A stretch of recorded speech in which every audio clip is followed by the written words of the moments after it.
I never thought I'd be grateful for my mother-in-law's obsession with taking photos of everything. But life has a funny way of turning the tables. Standing in my kitchen at 6 a.m., trying to get my 5-year-old son, Oliver, dressed for kindergarten while my 3-year-old daughter, Emma, played with her cereal, I couldn't help but replay yesterday's events in my mind. "Mommy, I don't want to wear pull-ups to school anymore," Oliver announced, his bottom lip quivering slightly. "Tommy said only babies wear them." My heart ached. We'd been working on potty training for months, making steady progress at our own pace. Oliver had sensory processing issues that made him extra sensitive to certain feelings and changes. Our pediatrician had assured us that taking it slow was perfectly fine, that every child develops differently. But try telling that to Margaret Wilson, my mother-in-law. "Sweetie, you're doing great," I assured Oliver, kneeling to meet his eyes. "Remember what Dr. Roberts said. Your body is learning at its own perfect speed." "But Grandma says."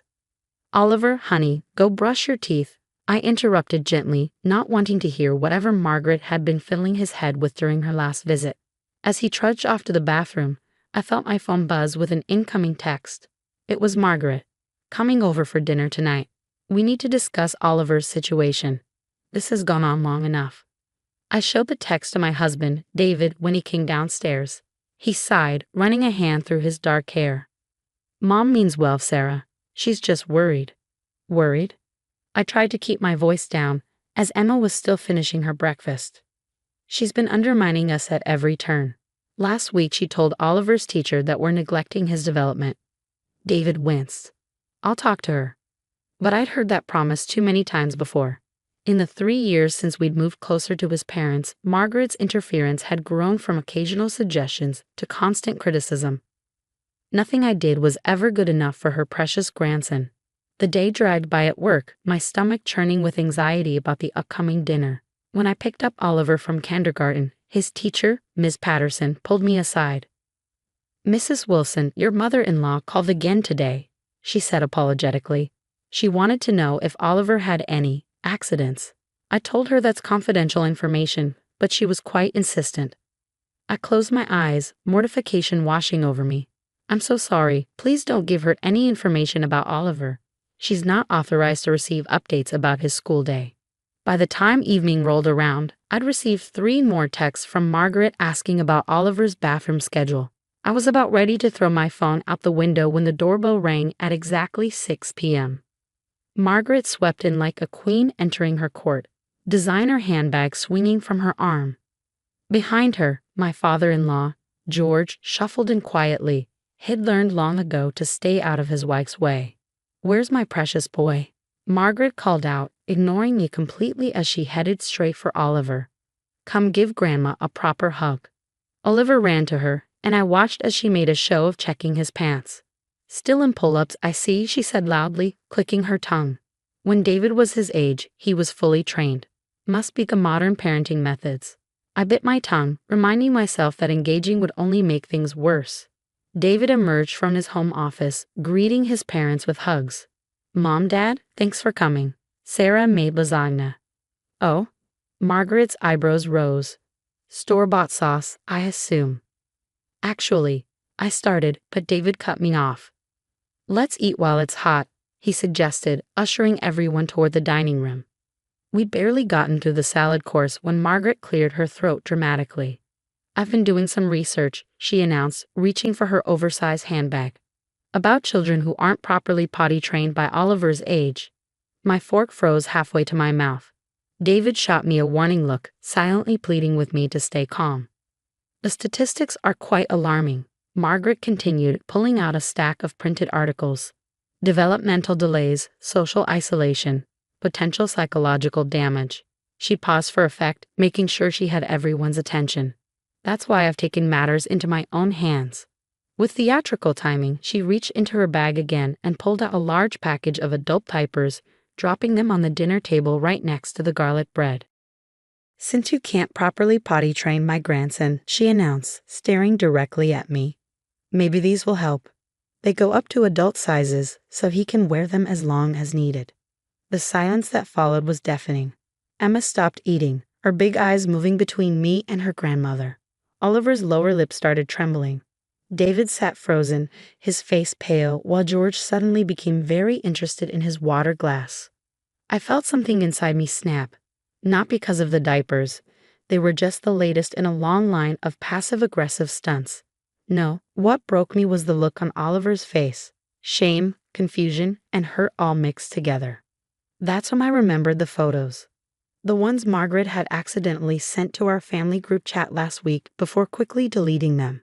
The ones I'd managed to save before they disappeared.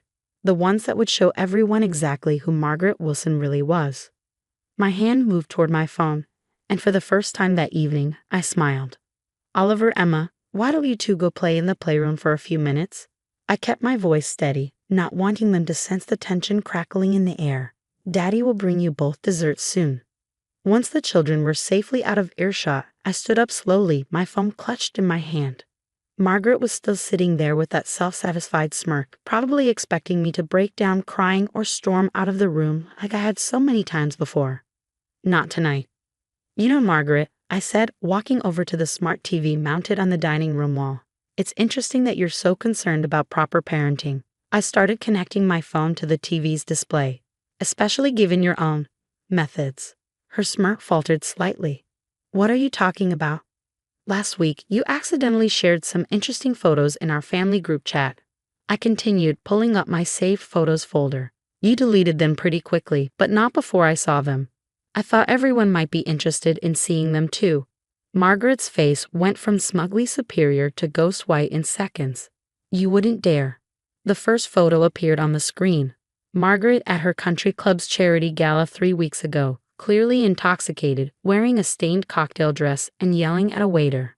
Is that why you left the fundraiser early, Mom? David asked, his voice unusually sharp. You told us you had a migraine. I swiped to the next photo. This one showed Margaret sneaking cigarettes behind her church after Sunday service, despite telling everyone she quit 20 years ago due to her deep religious convictions. George's eyebrows shot up. So that's where my cigarettes keep disappearing to. Those are private. Margaret spluttered, half rising from her chair. You have no right. Like you had no right to call Oliver's teacher or spread rumors at church about my parenting. I swiped again, revealing more photos. Or these? The next series of photos showed Margaret at various family gatherings over the past year, but now everyone could see what I'd noticed. In every single picture where she was holding Emma or Oliver, she was pinching them. Little pinches on their arms or legs, just hard enough to make them cry. Right before she'd call out, "Oh, looks like someone needs their mommy." David stood up so abruptly his chair fell backward. Mom, you've been hurting my children. Deliberately making them cry. It's not what it looks like, Margaret protested, but her face had taken on a sickly gray color. I was just adjusting their clothes. Really? Because I have videos too. I pulled up a clip from our nanny cam, showing Margaret in our living room just last month. She was alone with Oliver, waving a cookie in front of him. If you want the cookie, Margaret's voice rang out clearly through the TV speakers, you have to tell everyone that Mommy doesn't take you to the potty enough. Can you do that for Grandma? The silence in the dining room was absolute. Even the sound of the children playing down the hall seemed muted, as if the house itself were holding its breath. Turn it off, George said quietly. In 40 years of marriage, he perfected the art of staying out of conflicts, but now he was staring at his wife like he'd never seen her before. I've seen enough. No, I think we need to see it all. David's voice trembled with barely controlled anger. Every single photo, every video. I want to know exactly what's been happening when we weren't looking. I showed them everything, screenshots of Margaret's texts to other parents about my negligent parenting, photos of her trying to force Oliver onto the toilet while he cried, and finally, the most damning evidence of all. A video of her telling Emma, "Mommy doesn't love you as much as Grandma does." Margaret had shrunk in her chair, her earlier confidence evaporated. I was only trying to help, she whispered. Children need a firm hand. Children need love and patience. I cut her off, my voice firm but controlled. They need adults who support their development, not shame them for it. They need family members who build them up, not tear them down to feel powerful. David walked over to stand beside me, his hand finding mine. Mom, I think you should leave. But David, surely you can't. Leave Mom now, and don't come back until you've gotten professional help. His grip on my hand tightened. We'll be discussing this with Dr. Roberts tomorrow, and if she thinks it's necessary, we'll be speaking to the authorities about your behavior. Margaret burst into tears, real ones this time, not the theatrical sobs she usually employed to get her way. George stood up slowly, his movements heavy with disappointment. I'll make sure she gets help, he promised, helping his wife up from her chair. I had no idea. I'm so sorry. As they walked toward the door, Margaret turned back one last time. I'd only wanted what was best for Oliver, she said weakly. No, I replied, meeting her eyes steadily. You wanted control. There's a difference. After they left, David and I stood in silence for a moment, processing everything that had just happened. Then we heard Oliver's small voice from the hallway. Mommy, can we have dessert now? I quickly wiped my eyes, plastered on a smile, and went to join our children. We had some healing to do, but at least now we could do it without interference. As I served ice cream to Oliver and Emma, I noticed my son sitting up straighter, somehow looking lighter.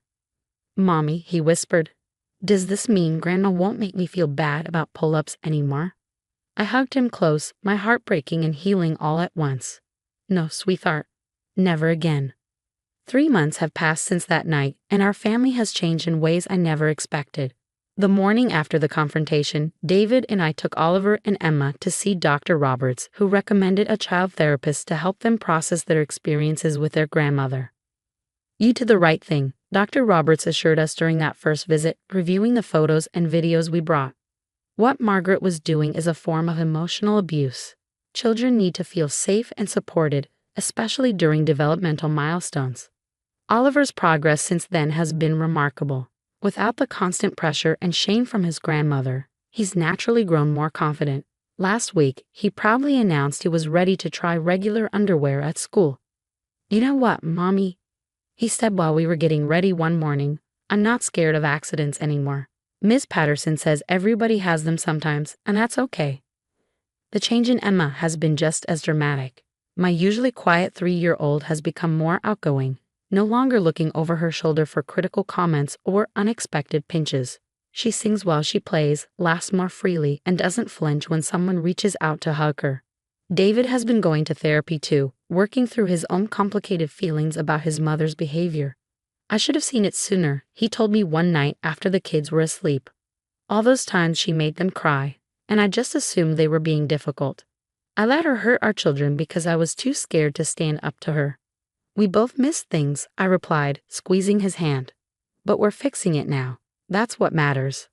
Margaret, true to George's word, started seeing a therapist specializing in family dynamics and controlling behaviors. We received a handwritten letter from her after her first month of treatment. I realize now that my actions were never about Oliver's development or your parenting, she wrote. I was trying to control everything because I felt my role as a grandmother slipping away. I was wrong, and I'm truly sorry for the pain I caused. George calls every week with updates on her progress. He's changed too, finding his voice after decades of silent compliance. He's even started coming by himself to spend time with the kids, bringing books to read or craft projects to work on together. You know, he said during his last visit, watching Oliver and Emma build a block tower. I'd never heard them laugh like this before. I didn't realize how tense they were around their grandmother until I saw them without her here. The extended family has been surprisingly supportive. Aunt Linda, David's sister, called me the day after the dinner incident. I always knew Mom was controlling, she admitted, but I had no idea how bad it had gotten. Thank you for protecting my niece and nephew. Even our neighbor, Mrs. Peterson, who used to believe Margaret's rumors about my parenting, stopped by with an apology and a homemade casserole. I should have known better than to listen to gossip, she said. You're a wonderful mother. Last week, we had our first supervised visit with Margaret at her therapist's office. She looked smaller somehow, more human, without her usual armor of designer clothes and perfect makeup. Oliver held my hand tightly as we walked in, but he didn't hide behind me like he used to. Hello, Oliver. Emma, Margaret said softly, following her therapist's guidelines about giving them space. I've missed you both very much. Hi, Grandma, Oliver replied, his voice steady. I'm wearing big boy underwear today. That's wonderful, she said, and for the first time, there was no judgment in her voice, no hidden agenda. You must be very proud of yourself. The visit was short but peaceful. No critiques, no manipulation, just a grandmother learning how to love her grandchildren without trying to control them. On the drive home, Oliver asked a question that brought tears to my eyes. Mommy, is it okay that I still love Grandma even though she was mean sometimes? Of course it is, sweetheart, I answered, catching his eye in the rearview mirror. We can love people and still want them to be better. That's why Grandma's getting help, so she can learn to love you better too. Yesterday, I finally took down the package of adult diapers that had been sitting on top of our fridge since that fateful dinner, my reminder of how far we've come. Oliver watched me throw them in the trash, a thoughtful look on his face. You know what, Mommy, he said. I don't think Grandma was really worried about diapers. I think she was just scared. Scared of what, honey? Scared that you're a better mommy than she was. Out of the mouths of babes, as they say. Perhaps that's what it all came down to, a grandmother's fear of being overshadowed, of becoming irrelevant, manifesting as control and cruelty. But we're healing now, all of us. It's a slow process, full of small steps forward and occasional steps back, much like potty training itself. We're learning that progress isn't always linear, that healing happens at its own pace, and that's perfectly okay. As I tuck my children into bed tonight, I'm grateful for the changes these past 3 months have brought. Our family isn't perfect, but we're stronger now, more honest, more supportive of each other's growth. And that's worth more than any perfectly timed milestone could ever be.